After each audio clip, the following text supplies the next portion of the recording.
Algebra 2 students, this is Mrs. Richard. Today we're going to continue our study of synthetic division. As a reminder, let's look at the difference between a factor and a zero.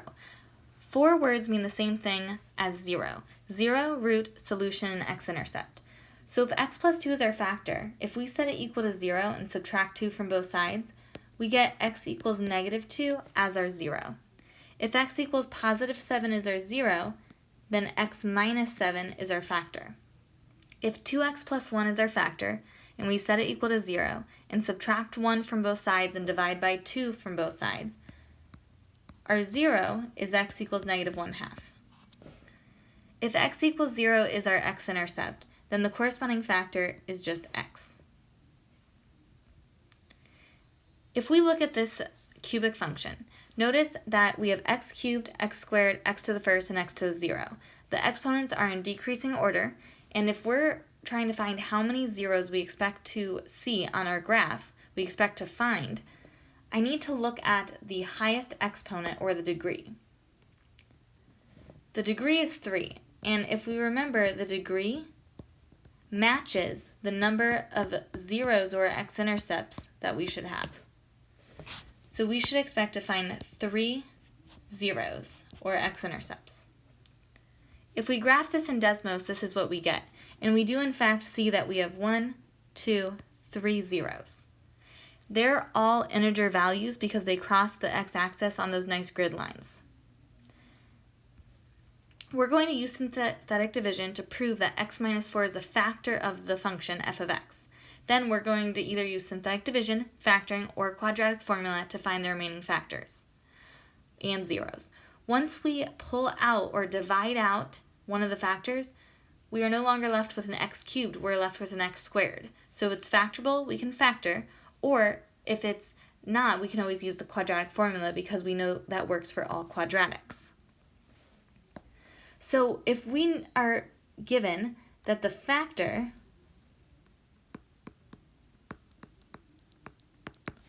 is x minus 4,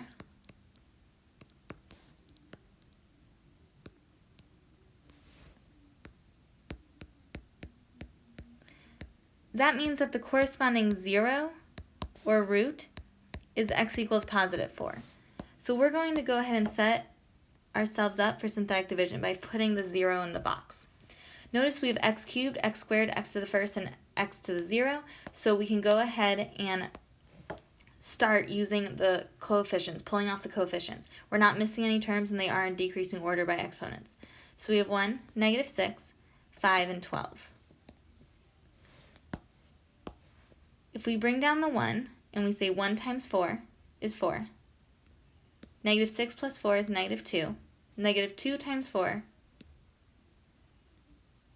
is negative 8, 5 minus 8 is negative 3, and negative 3 times 4 is negative 12. So 12 minus 12 is 0, which means our remainder is 0. So we have proven that this is a factor because our remainder is 0. So already we know that one of our factors is x minus 4, and one of our zeros is x equals 4.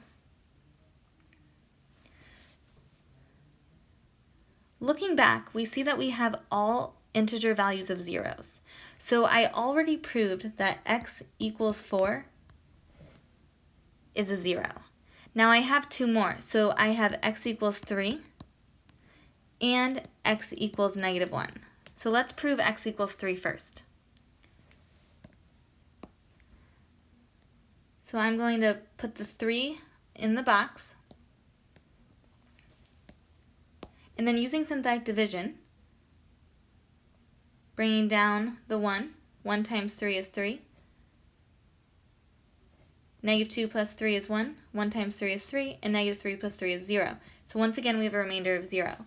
So now we have proven that the next factor that we have is x minus 3, and the next 0 we have is x equals 3. Looking back at the graph, we have x equals negative 1.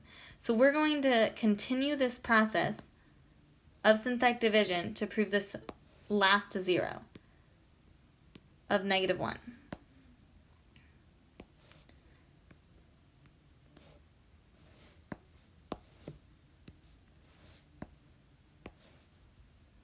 So if I bring down the 1, I have 1 times negative 1 is negative 1, and 1 minus 1 is 0. So once again, we have 3 0 remainders, so we have proven all 3 zeros. And so the last factor that we have is x plus 1, and the corresponding 0 is x equals negative 1.